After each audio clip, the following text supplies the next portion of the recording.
Lando Calrissian, Tragedy and We Are Robin, and low number 9, this week on Top of the Stack.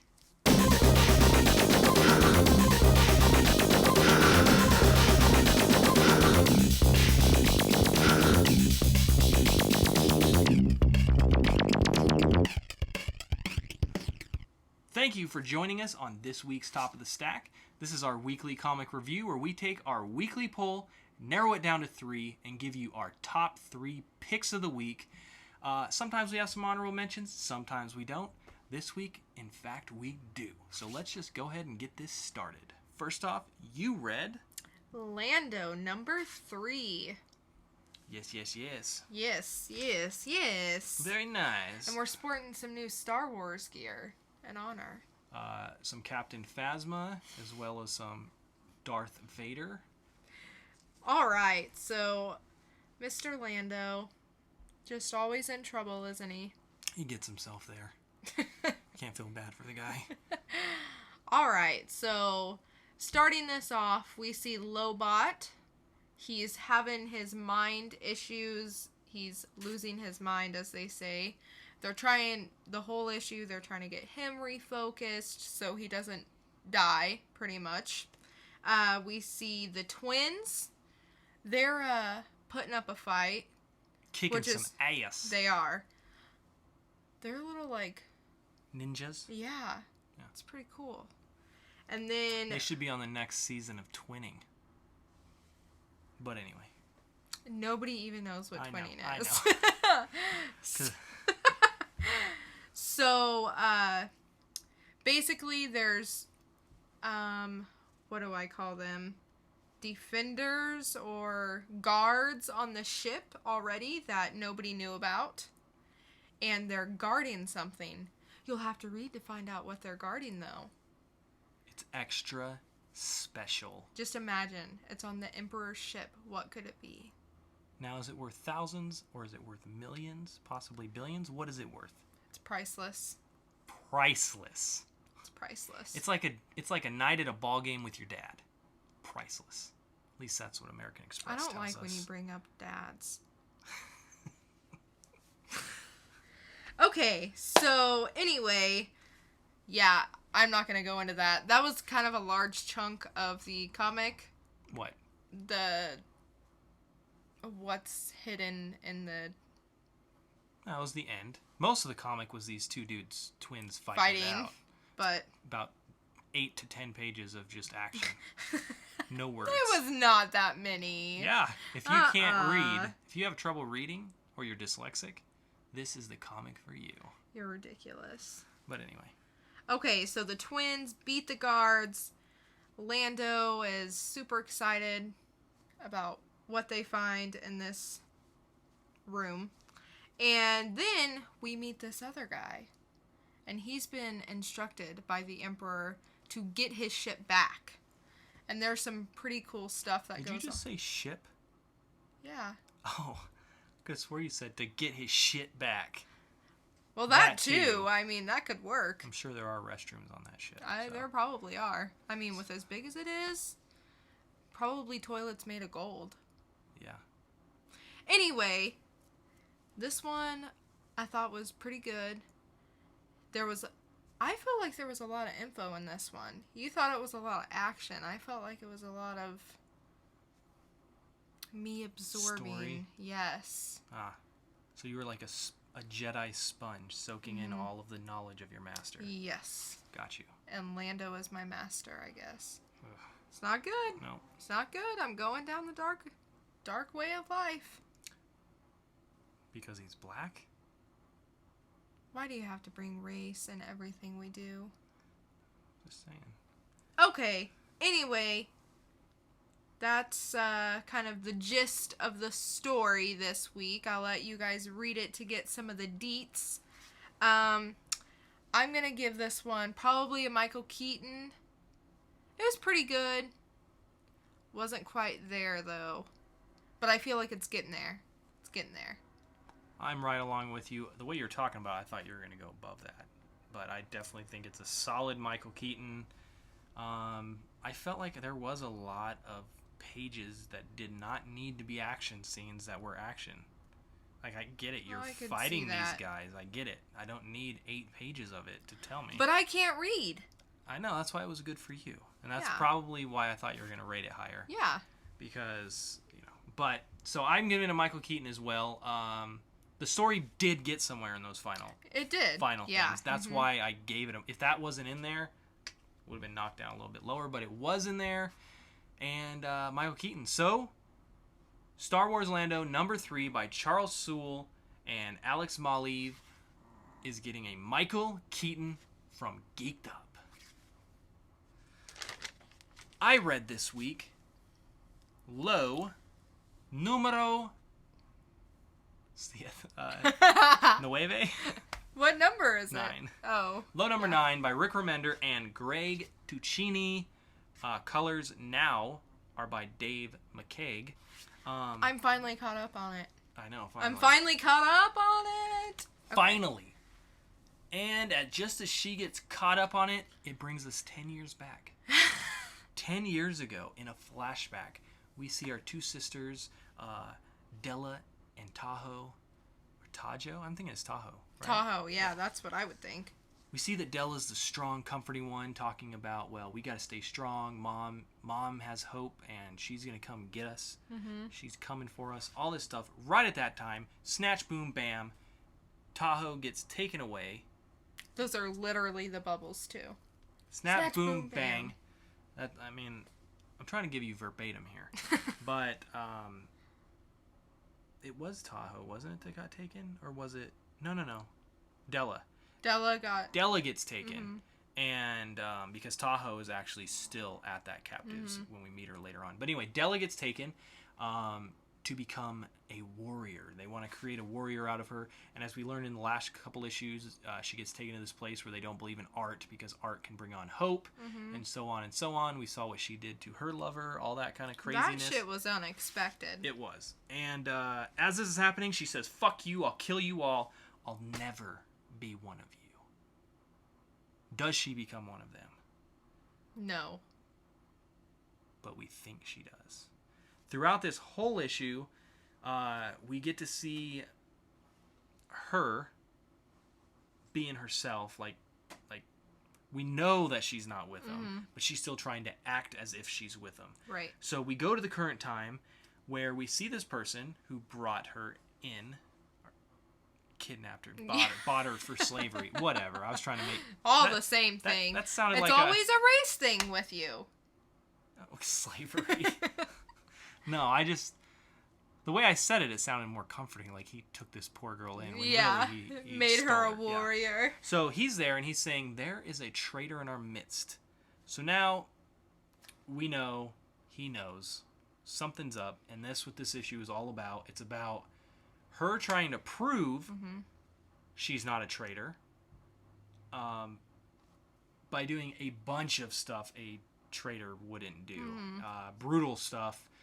Definitely want to read all that stuff to get the full depth of it, because she goes some crazy distances. I'll probably throw something up here, give you a little taste. But throughout this, she gets called back to base where shit goes down. And then the script is flipped. She isn't found out possibly by these people. She may have been found out by somebody else. And then that's it. That's it. We get another boom pang ping at the end. Mind blown. Story continues. Off to the races in issue number 10, I'm pretty sure. To me, it was very story-oriented. Very action-packed, but not 8-10 pages of action because I can read. Dramatic. So it was good. I loved it. And it is one of my favorite comics out right now. So what did you think about it? It took me on a journey. Because I started from issue 2 all the way to issue 9. Yeah, and one day I read it all. And as you remember, she did have issue number 1 in a Geek versus Girlfriend. Yeah, so. Good. The first one, I'm pretty sure I said, like, I'm unsure about this. There was like a lot going on, or I can't remember what I said, but I thought that I was kind of unsure about it. But then you keep going on and on and on, and you get like more in love with these characters. You care about what happened to them. Whereas in the first one, it didn't really draw me in like that, so I didn't think that... You didn't know anybody. Right. And you didn't really get that feeling, except for maybe like one of the girls because you felt what happened to their family. Right. But yeah, that was kind of it. But I mean, the whole, with their mom, all the hope that she has. I mean, I really just like this series as a whole. This issue was good, so I'm glad he forced me to read it. I held her down, duct tape her hands and her legs, and I just made her do it. Yeah. So what are you giving it? I'm going to give it a... Low number 9, Rick Remender, Greg Tucci. Greg Tucci. You're giving it? Christian Bale. I'm giving it a Christian Bale as well. Excellent issue, just like all of the other issues. If you're into sci-fi underwater with a possible hope of a world above that they're trying to get to as they desperately gasp for air that they're running out of, then Low is for you. Christian Bale from Geek'd Up. Last, we reviewed... We Are Robin. Dun, dun, dun, dun, dun, dun, dun. Number 3. This one is by my man, Lee Bermejo. What do we got going on here? Well, I'm glad you asked. It's kind of my job. Man, this one. I don't want to give Did it away. hit you right in the feels? No, it did not. No. Because you didn't know that character? Yeah. Real well? Yeah. I just didn't care. All right, so quite a bit going on, but at the same time, not really, because it all took place in like a small time span. It kind of felt like it took place in the amount of time it took to read it. Yeah. Mm-hmm. Which is fine. A lot did go on in that amount of time. But anyway, so we got the Robins. Mm-hmm. We got the Robins. From last issue, we know they're bombs all placed underneath the city, so that's what they're doing. Yeah. Trying to defuse all these bombs. They're receiving messages from the Nest. In this issue, I do believe we figure out who the Nest is. We do? We'll have to talk about that off air. I don't remember. But we do figure out who is calling all of them together, which I'm going to leave to you to figure out yourself. You got to read it to find out. But now we know for sure who's calling them all together. Mm-hmm. My favorite part of this issue, you have something to say? No. Is how we finally do get to know these characters through all their text messaging. Goes through the sequence where they're texting each other back and forth, and in each text, it has like what they're in as their name in the person's phone. So like one of them's name is Redbird, and another one is Sugar, and Sugar is really into candy, and she's eating candy all the time. Darkest Dawn, Yellow Cape, Black Domino, Sidekicker. Like, they all have names, and through each one, we kind of see their identity with their name as they're texting. You get to see what they're doing at that time. Right. So I like that it gave us a different way to meet all these characters than going into long stories about them, really, at first. Right, But, right. And they're doing that as they're getting ready to meet because there's a riot that's broken out. Some are going there, some are going to defuse these bombs. So they go to the subway system. They're trying to defuse these bombs. Some shit goes down. And they're using the internet to defuse them. Yeah. That doesn't seem safe. But anyway. I wouldn't recommend it for anybody to do at home. I mean, What am I? A monster? So that's kind of where I'm going to leave it because, in my opinion, because there's some things that happen with the bombs and... We can say there are a bunch of bombs. We do see one get defused, but we don't know what happens to the rest, or do we? Dun dun dun! Okay. What? What do you give this?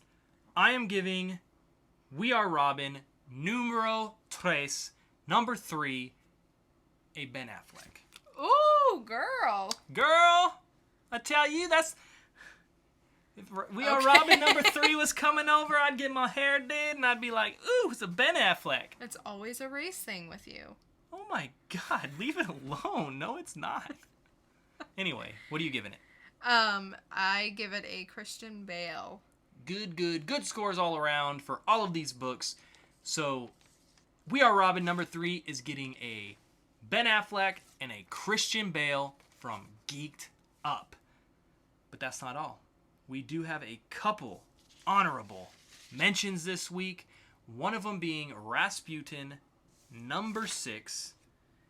And this one we get to see Rasputin back in time and in our time.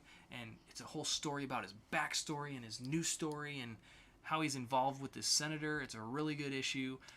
We also have Sons of the Devil number 4. It is number 4, right? I didn't write it down. I don't know. I think it's number 4. It's right here.